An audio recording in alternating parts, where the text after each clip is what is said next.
How many times have we actually said that we're looking for the light at the end of the tunnel? Sometimes the light is real, sometimes it's illusory. But when we are made aware that we in the United Kingdom have sustained 55,000 deaths and some 1.5 million cases, it becomes difficult to perceive, to find, to believe in that light at the end of the tunnel.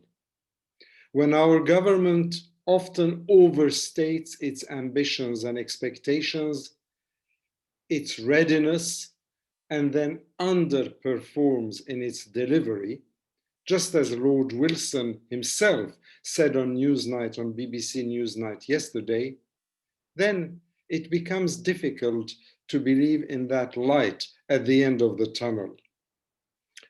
You want it to happen, you want to see the light, so you will yourself to believe in it.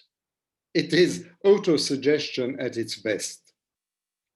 Welcome to Arm Wrestling with COVID-19 in London. This is number 41. Having said that, having spoken about this elusive light at the end of the tunnel, I am somewhat optimistic that it is not illusory, it is not unreal, it is there. It might just be a flicker now, but it is there. And listening to Professor André Pollard, the director of the Oxford Vaccine Group, yesterday on one of our news channels, he said, the light is real, but we still have a long way to go before it leads us, you and I, out of this dark tunnel. We now have 3 vaccines. We're spoiled for choice. We've got the Pfizer one, we've got the Moderna one, and we've got the AstraZeneca Oxford vaccine. This third one, the AstraZeneca Oxford vaccine, is actually ours. It's British made.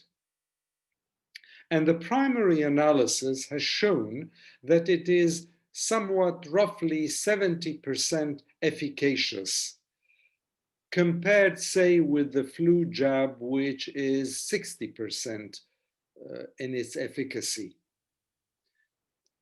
Reports, scientists, epidemiologists, long words, what's the other one? Virologists, they're all sort of saying that this Oxford vaccine might even be 90% effective, and that is due to almost a serendipitous error in the dosing in the lab. Why 70%? Why 90%? It depends on how our immune system responds to it, how much of the dose we are given in the first jab and how much in the second jab. But the important thing is that it is real. It is above 50% and it is real, and it will be helpful once it becomes available. So today, I, as someone who's been journeying with this vaccine, the fears, the hopes, the expectations, the frustrations, the anger, the desperation sometimes of being cooped up and unable to do the things I want to do, travel the way I usually do, I think we are midway between hell and heaven. These are my Catholic terms, since I'm a bit of a fuddy-duddy when it comes to those terms. And that midway between hell and heaven for me is what was known in the old days as purgatory. Why purgatory? Because we have hope of getting out of this hellish situation we're in, but we haven't yet reached the blissful realization and expectation that we will acquire herd immunity and we will be able to resume our lives per normal. Halfway there, because those news about the 3 vaccines, especially the Oxford AstraZeneca, they have to be scrutinized by the regulator for the data, then approved for inoculation. Then, perhaps once we go through those stages, we might almost touch the light at the end of the tunnel. Who knows? We might witness the end of the disease in about few months' time, and then perhaps even the infection itself. But there are still lots of stages to go through. And it's not only the regulators scrutinizing the data, approving it, and then giving the green light for its use.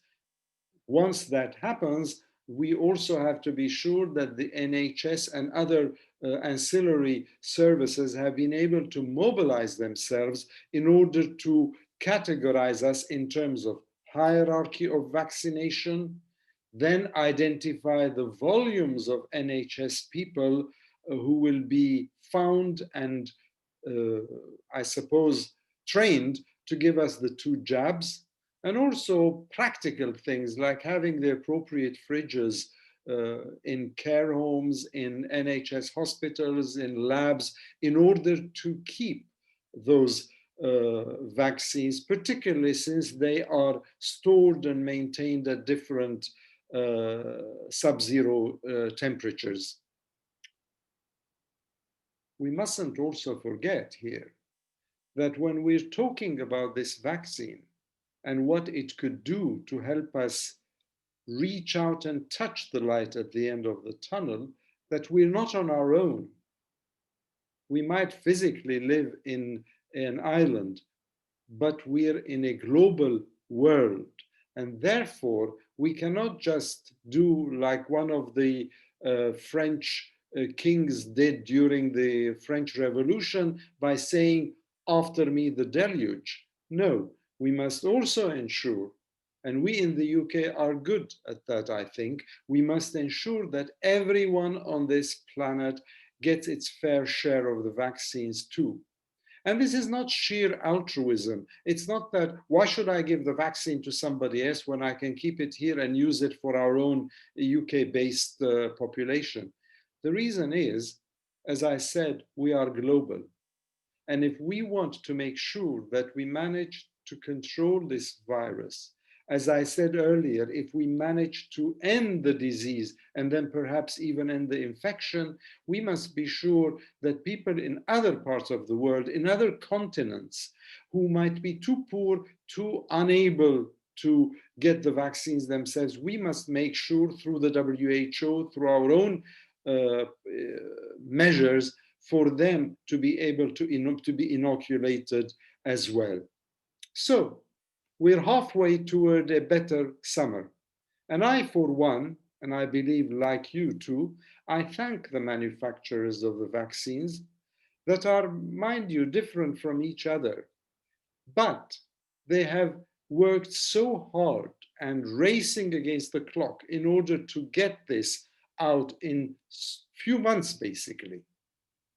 Also, a big, huge thank you for the volunteers who were ready to be tested.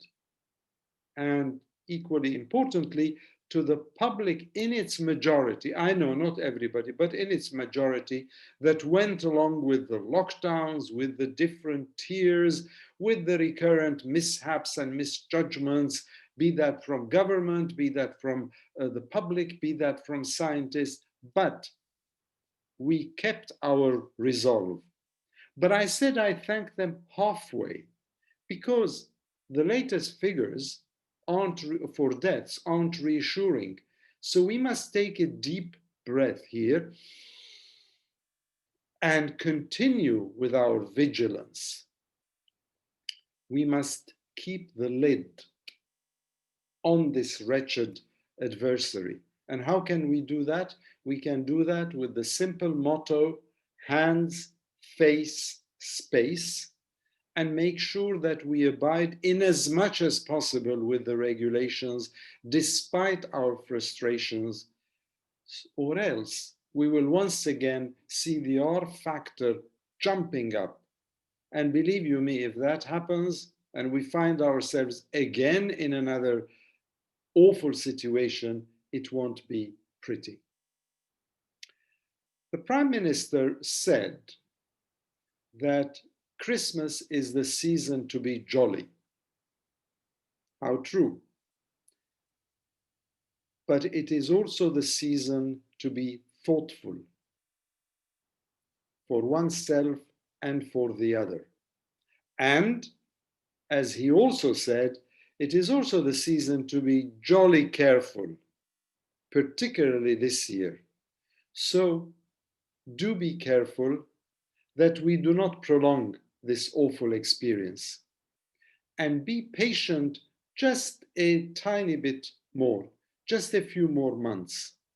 So let's control this understandable hubris and realize that, yes, we have seen a flicker of the light, but the light is still out of reach. And let us therefore take all the precautions we can, particularly since we're coming toward Christmas and New Year. In Scotland, they're going to focus on Christmas, but they're sacrificing Hogmanay, which is huge. I know, I've lived in Scotland. It's a wonderful end of the year celebrations. They're going to sacrifice that for the larger good. Let's do that as well, so that we might eventually see the light ourselves at the end of the tunnel sometime soon. In the meantime, face, hands, space, so that we manage, where is it? We manage to attain that light. And what is the light we're all seeking? The COVID-19 vaccine. Take care.